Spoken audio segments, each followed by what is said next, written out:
One time a buddy of mine took a middle school orchestra job.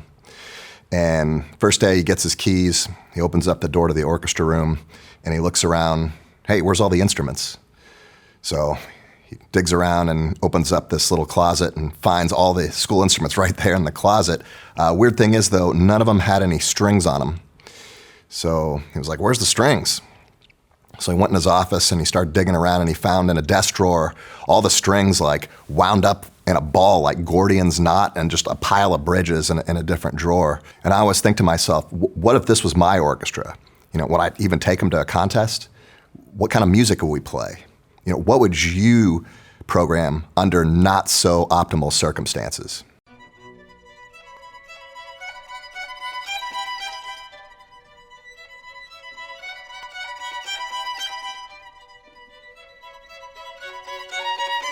The Belvedere Suite was written by a man named Merrill Isaac, and he had an orchestra job that started under not so optimal circumstances.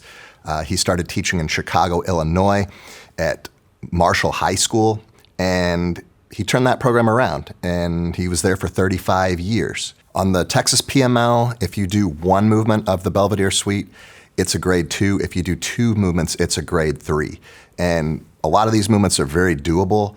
And if I had an orchestra that was kind of developing, or if I was in a situation like my buddies or like Merrill Isaac's, I would definitely program Belvedere Suite. And in this video, I'm going to be doing an overview of the Waltz. I want to give you just a little bit more information about Merrill Isaac. If there were Mount Rushmore of orchestra teachers, Merrill Isaac should be on that. He was one of the pioneers in orchestra teaching. He was born in Iowa, in a small town called Pioneer, Iowa. I looked at the 2020 census, and it turns out there's only 4 residents in Pioneer. They got a mayor and 3 city council members. That's the whole town. More streets than people, so pretty cool place to live, I guess, if you don't like being around a lot of people. And then he moved to Chicago, which has a much higher population density. He went to school there. And then he took that orchestra job at Marshall High School. The previous director quit in the middle of the year. He just had enough and just bailed.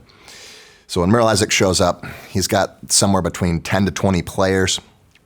He said that he had a few violinists that took lessons privately, but he had almost no violists, no cellos, no basses in his orchestra.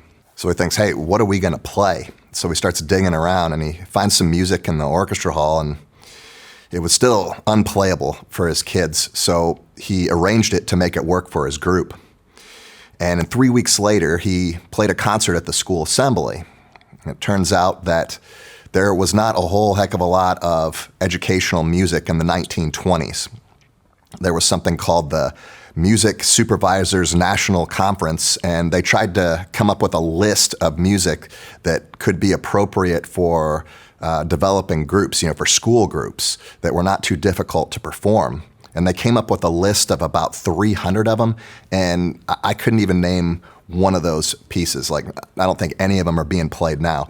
But I was digging around on JSTOR, and I found this second violin part published by Carl Fischer, and it's part of something called the Progressive Orchestra Folio. Progressive orchestras, that was the term for music education back in the 1920s and 30s, and they developed this committee to try to raise the bar for progressive orchestras. And one of the things that they did was they commissioned some method books. So like, how do you teach kids to begin on an instrument and grow in a heterogeneous setting? And Merrill Isaac was one of the first teachers to teach in a heterogeneous setting. And today, when I think of progressive orchestra, I think of something like Dream Theater.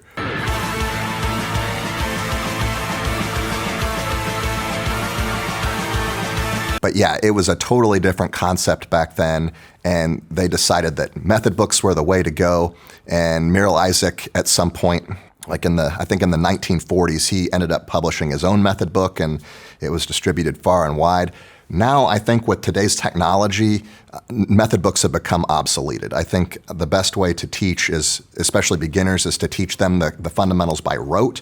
I mean, think about how you learn the alphabet. Did you learn the alphabet out of a book, or did you sing the alphabet song, the Mozart ABCs? Most people learn the alphabet by rote, and so a lot of the string techniques, I think, are best taught by rote. Unfortunately, it's really hard to demonstrate that in a book, but now we have YouTube, we have social media, we have ways of visually representing things and getting them out into the classrooms. So I think now, method books are good for literacy, but for teaching, not so much. Just again, to put this into perspective for you, Merrill Isaac, way before Marvin Rabin, way before Gary Carr, way before Bornoff, he was like pretty much by himself. Another cool thing that Merrill Isaac did is he helped found something called the Midwest Clinic up in Chicago. And if you're from Texas and you're wondering what the Midwest Clinic is, it's kind of like TMEA except a lot smaller. Merrill Isaac had a great philosophy on teaching, and he always used to tell his students that music is way more fun to play than it is to listen to. And I kind of agree. I like to play music. I like listening to it too, but music's really fun to play. I tried to dig up the history on Belvedere Suite. The earliest copyright that I can find on it was from 1978, published by Etling, back when Etling was not merged with Highland. I suspect that it's been around for a lot longer than that, either published or unpublished. It just seems to kind of fit in with, the 1930s, 1940s vibe. I could be wrong. I just can't find any copyright information before 1978. Now, when Highland Etling, and if you have a score to this and you look at the bottom, you're like, hey, this wasn't published in 1978. Well, when they merged, they republished it and they put a new copyright sticker on it. In this video series, we're going to be focused on the Waltz, and I really like this Waltz. It's in 3/4, but it's masterfully arranged. Merrill Isaac has a very good understanding of the bow and the problems with the bow in 3/4 meters. And I just want you to look at the beginning and think about how creative this is, okay? We have this hemiola stuff going on. We have this play, rest, play, rest, play, play, play, rest, play, rest, play, play, and then hemiola here, 1, 2, 1, 2, 1, 2, 1, 2, 1, 2, 1, 2 over the course of a 3/4 measure. Okay, so why is this advantageous for strings? Well, because we got an up bow and a down bow, right? So we start down, up, okay, and then down, up. Every measure has a down and an up. Down, up, down, up, down, up. So it keeps your bows even so that you don't have to compensate for uneven bows. And there are no uneven bows anywhere in here. We change between quarter notes, half notes, eighth notes are slurred together, so that's basically a quarter note, and then 3 slurred quarter notes is basically a dotted half, so everything is paired together in some form or fashion, 2, 2, and 2. Okay, we got a pair of 2 here, and then 2, 2, these 2 here. And so everything is paired up so that we're not going to have ugly phrasing. The Waltz is in G major. It's completely diatonic. If you play it at tempo, which is dotted half note equals 60, it's about 1 minute and 10 seconds long. There's not too many grade 2s out there that are going to be easier to teach than this one. And if you have like a 2C or a 3C in middle school and you're having to put together that grade 2 requirement, this might be a good choice for your group.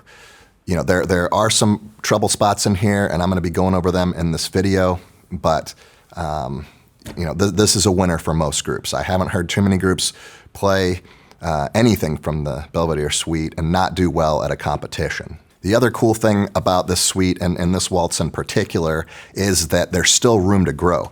Once you teach them the notes and the rhythms and you get it in tune and all this good stuff and you get it up to tempo, well, there's a lot of style and there's a lot of room to grow musically within this piece too. So if you start achieving more than you had set out to do and you're like, hey, these kids are starting to sound good, you still have room to grow. There's still a lot of things that you can teach and a lot of detail that you can get into.